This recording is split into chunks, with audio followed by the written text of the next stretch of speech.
हमने तय किया है कि कृषि उन्नति योजना की शुरुआत करेंगे, जिसके अंतर्गत 21 क्विंटल प्रति एकड़ धान, चिंता मत करो, मैं फिर से बोलता हूं, 21 क्विंटल प्रति एकड़ धान 3100 रुपये के मूल्य से हम खरीदते हैं।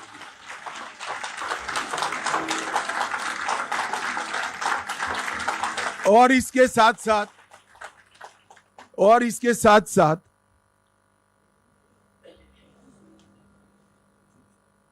एक मुफ्त भुगतान उसका कर किसान को इसकी राह नहीं देखनी।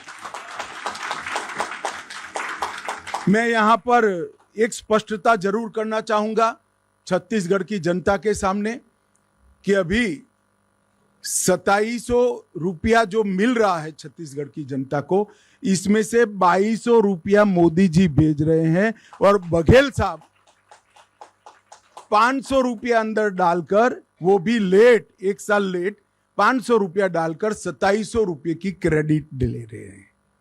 अब मैं बताता हूं 3131 रुपया भारतीय जनता पार्टी की डबल इंजन सरकारों का होगा और साथ में एक मुफ्त भुगतान भी हम करेंगे।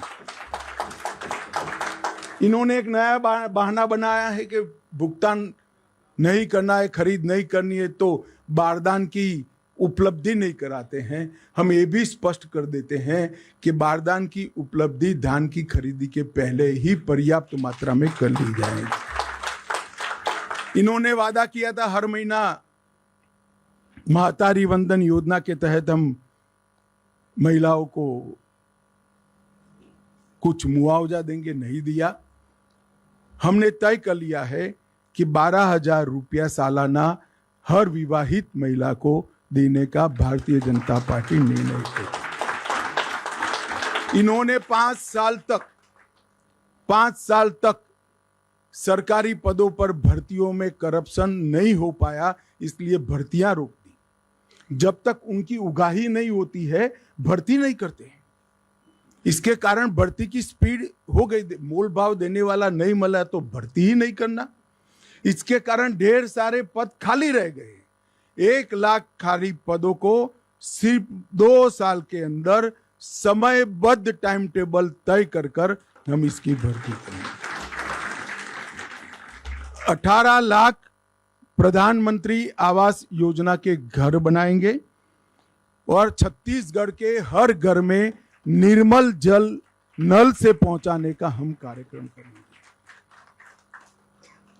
इसके साथ साथ तेंदुपत्ता संग्रहण में जो मेरे आदिवासी भाइयों बहनों जुड़े हैं उनको बड़ा अन्याय हुआ है। हम प्रदेश में तेंदुपत्ता संग्रहण 5500 रुपया प्रति मानक बोरो में करेंगे। संग्रहण के मौजूदा दिनों में 15 दिन करेंगे, इसकी बढ़ोतरी करेंगे। चरण पादुका योजना फिर से चालू करेंगे और अतिरिक्त संग्रहण करने वालों को 4500 रुपये का बोनस भी भारतीय जनता पार्टी की सरकार देगी।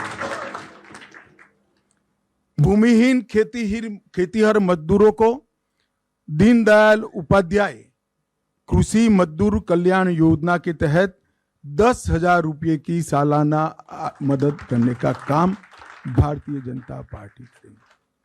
आयुष्मान भारत योजना जो मोदी जी ने देश के 60 करोड़ गरीबों के लिए इंट्रोड्यूस की है, हम प्रत्येक परिवार को 5 लाख की योजना तो देंगे ही देंगे। इसके साथ साथ 10 लाख तक का पूरा जिसको जरूर पड़ेगी इसका उपचार मुख्यमंत्री राहत कोष से किया जाएगा, क्योंकि ज्यादातर लोगों को 10 लाख के उपचार की जरूरत ही नहीं पड़ती है तो प्रीमियम खर्च करने की जरूरत नहीं है। परंतु किसी को भी 5 लाख से ऊपर खर्च होगा वो मुख्यमंत्री राहत कोष से देकर हम इस योजना को 10 लाख तक ले जाएंगे। प्रधानमंत्री जन औषधि केंद्र जो 90% से 30% सस्ती दवाइयां, जीवन रक्षक दवाइयां देता है, हम राज्य में 500 नए जन औषधि केंद्र खोलेंगे जिससे गरीब लोगों को सस्ती दवाइयां उपलब्ध कर सकें। हमें सुनिश्चित करेंगे कि पब्लिक सर्विस कमीशन की परीक्षा में पारदर्शिता होगी और इसको इस तर्ज पर करेंगे कि 5 साल में एक भी भर्ती घोटाला किसी के सामने नहीं आएगा। इसके साथ साथ भर्ती घोटाले में जो घपले करे हैं वो निश्चिंतता के साथ न सोए। आज से आप माला करना शुरू कर दो। सरकार आते ही आपके खिलाफ कठोर क्रिमिनल जांच की हम